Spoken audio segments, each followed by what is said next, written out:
നരേന്ദ്രമോദിക്ക് ഇഷ്ടമുള്ള ഭക്ഷണം താൻ പാകം ചെയ്ത് നൽകാം. പക്ഷേ ആ ഭക്ഷണം അദ്ദേഹത്തിന് ഇഷ്ടപ്പെടുമോ അല്ലെങ്കിൽ തൻ്റെ പാചകം വിശ്വസിക്കുമോ എന്നുള്ള കാര്യമൊന്നും അറിയില്ല.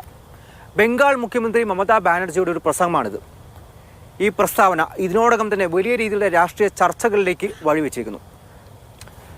ബാലചേട്ടാ, എന്താണ് ഈ ഭക്ഷണവും തിരഞ്ഞെടുപ്പും തമ്മിലുള്ള ബന്ധം? അർജുന, വോട്ടെടുപ്പ് 4 ഘട്ടം കഴിഞ്ഞു. ഇനിയുള്ള 3 ഘട്ടം വളരെ നിർണായകമാണ്. ആ ഘട്ടത്തിൽ എരിവ് പകരുന്നതിനായിട്ടാണ് ഇപ്പോൾ ഈ ഭക്ഷണ വിവാദം കൂടി പുറത്തു വരുന്നത്. ഈ തെരഞ്ഞെടുപ്പിൻ്റെ ആദ്യ ഘട്ടത്തിൽ ഈ നരേന്ദ്രമോദി ആയിരുന്നു യഥാർത്ഥത്തിൽ ഈ ഭക്ഷണവുമായി ബന്ധപ്പെട്ട വിഷയം ഒരു തെരഞ്ഞെടുപ്പ് വിഷയമായി മാറ്റിയത്. രാഹുൽ ഗാന്ധി, തേജസ്വി യാദവ് ഒക്കെ ഈ നോൺ വെജിറ്റേറിയൻ ഭക്ഷണം കഴിക്കുന്നതുമായി ബന്ധപ്പെട്ട്, അതായത് ഈ അതുമായി ബന്ധപ്പെട്ട വീഡിയോകൾ പോസ്റ്റ് ചെയ്തതൊക്കെ ആയിരുന്നു അന്ന് മോദി പറഞ്ഞിരുന്നത്. പക്ഷേ ഇവിടെ ഈ ബംഗാളിലെ തെരഞ്ഞെടുപ്പിൻ്റെ ഏറ്റവും നിർണായകമായ ഘട്ടത്തിലേക്ക്, അതായത് ഇനി വരുന്ന ഘട്ടം എന്ന് പറയുന്നത് ഈ സിറ്റിയിലേക്ക്, ഈ കൽക്കട്ട ഉൾപ്പെടെയുള്ള സിറ്റികളിലേക്ക് ഈ തെരഞ്ഞെടുപ്പ് കേന്ദ്രീകരിക്കുന്ന സമയത്താണ് മമതാ ബാനർജി ഈ ഭക്ഷണ വിവാദം കൊണ്ടുവരുന്നത്. അല്ലെങ്കിൽ ഇതുമായി ബന്ധപ്പെട്ട വിവാദമൊന്നും നമുക്ക് പറയാൻ വേണ്ടി പറ്റില്ല. മമതാ ബാനർജിയുടെ ഒരു പ്രസ്താവന ഉണ്ടാകുന്നത്, ഇതിനെ പല രാഷ്ട്രീയ പാർട്ടികളും പല തരത്തിലാണ് വ്യാഖ്യാനിക്കുന്നത്. BJPയുടെ വ്യാഖ്യാനം പൂർണ്ണ സസ്യഭുക്കായ അല്ലെങ്കിൽ വെജിറ്റേറിയനായ നരേന്ദ്രമോദിയെ കൊണ്ട് മീനും അതുപോലെ തന്നെ മറ്റ് നോൺ വെജിറ്റേറിയൻ ഭക്ഷണമൊക്കെ കഴിപ്പിക്കാൻ വേണ്ടി ആണ് മമത ഇത് പറഞ്ഞത്. ഇത് അക്ഷരാർത്ഥത്തിൽ മോദി അപമാനിക്കുന്നതിന് വേണ്ടിയാണ് പറഞ്ഞതെന്നാണ്.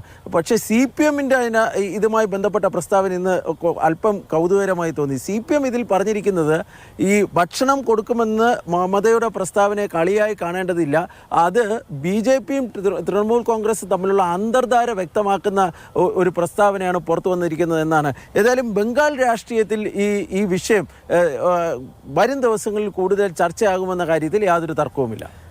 എന്തായാലും ബാലചേട്ടാ, ഈ രാമനവമി ആഘോഷവുമായി ബന്ധപ്പെട്ട് മാംസാഹാരം കഴിക്കുന്നതിലാണ് ഈ വിവാദങ്ങൾക്ക് തുടക്കമായത്. ഇപ്പോൾ തേജസ്വി യാദവ് മീൻ കഴിക്കുന്നു എന്നുള്ള കാര്യം നരേന്ദ്രമോദി എടുത്തിട്ടു.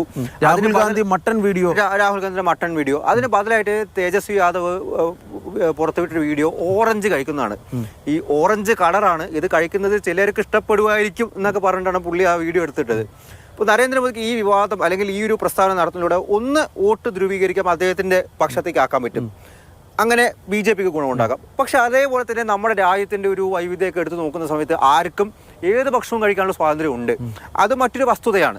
അപ്പോൾ വോട്ടുകൾ ഇന്ത്യ സഖ്യത്തിലേക്കും ചായാം, ആ ഒരു അവസ്ഥ കൂടിയുണ്ട്. അപ്പോൾ ഇത് എങ്ങനെയൊക്കെ ഏത് കാച്ച്മെന്റ് ഏരിയയിലാണ് ഈ പ്രസ്താവനകൾ ഇത് ചെയ്യുന്നത് എന്നതാണ് ഏറ്റവും പ്രധാനപ്പെട്ട കാര്യം. 2019 ലോക്സഭാ തെരഞ്ഞെടുപ്പിൻ്റെയൊക്കെ സമയത്തും ഇതേ വിവാദം, അത് അന്ന് ബീഫായിരുന്നു ഒരു വലിയ വിവാദമായിട്ട് വന്നിരുന്നത്.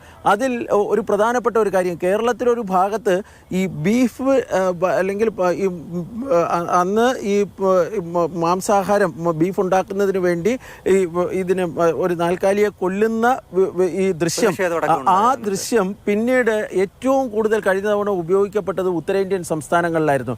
അന്ന് ഏറ്റവും പ്രധാനപ്പെട്ട ഒരു പ്രചാരണമായിട്ട് വന്നത് രാഹുൽ ഗാന്ധി മത്സരിക്കുന്ന വയനാട്ടിൽ ഇതാണ് ഈ പശുവിനോടൊക്കെ കാണിക്കുന്നത്, അല്ലെങ്കിൽ അവിടുത്തെ സംസ്കാരം അതാണ് എന്ന് പറഞ്ഞുകൊണ്ടുള്ള ഒരു പ്രചാരണം അന്ന് ഉത്തരേന്ത്യയിൽ ഉണ്ടായിരുന്നു. അതുകൊണ്ട് എവിടെ പ്രസ്താവന നടത്തുന്നു, എവിടെ സംഭവിക്കുന്നു എന്നുള്ളതല്ല, മറിച്ച് അത് ഏത് കാച്ച്മെൻറ്റ് ഏരിയയിലാണ്, ഏത് തരം വോട്ടർമാരെയാണ് സ്വാധീനിക്കുമെന്ന് കൃത്യമായി രാഷ്ട്രീയ നേതാക്കൾക്കറിയാം. അതുകൊണ്ട് തന്നെ അവരുടെ സൗകര്യാനുസരണമാണ് ഈ രാഷ്ട്രീയ നേതാക്കളൊക്കെ ഇത് ഉപയോഗിക്കുന്നത്. അത് മോദി ആയിക്കോട്ടെ, മമത ആയിക്കോട്ടെ, ഈ പ്രസ്താവനകളുടെ ടൈമിങ്ങിനും അത് എവിടെ ഉപയോഗിക്കുന്നു എന്നതും വളരെ കൗതുകരമായ കാര്യമാണ്. അത് ആ ഒരു സെഗ്മെന്റിന് വേണ്ടിയാണ് അവർ ഇത്തരം പ്രസ്താവനകൾ ഇറക്കുകയും ചെയ്യുന്നത്. തീർച്ചയായിട്ടും. എന്തായാലും ഇതിനോടകം തന്നെ രാഷ്ട്രീയ വാഗ്വാദങ്ങളുണ്ട്. അതിനോടൊപ്പം തിരഞ്ഞെടുപ്പിന് ഒരു അല്പം കൂടി എരിവ് കൂട്ടാനായി ഭക്ഷണത്തിൻ്റെ കാര്യം കൂടി ഇപ്പോൾ രാഷ്ട്രീയ പാർട്ടികൾ എടുത്തിടുകയാണ്. എന്തായാലും വരും ദിവസങ്ങളിലും ഇത് വലിയൊരു ചർച്ചയാകുമെന്നുള്ള കാര്യം ഉറപ്പായിട്ട് പറയാനായിട്ട് സാധിക്കും.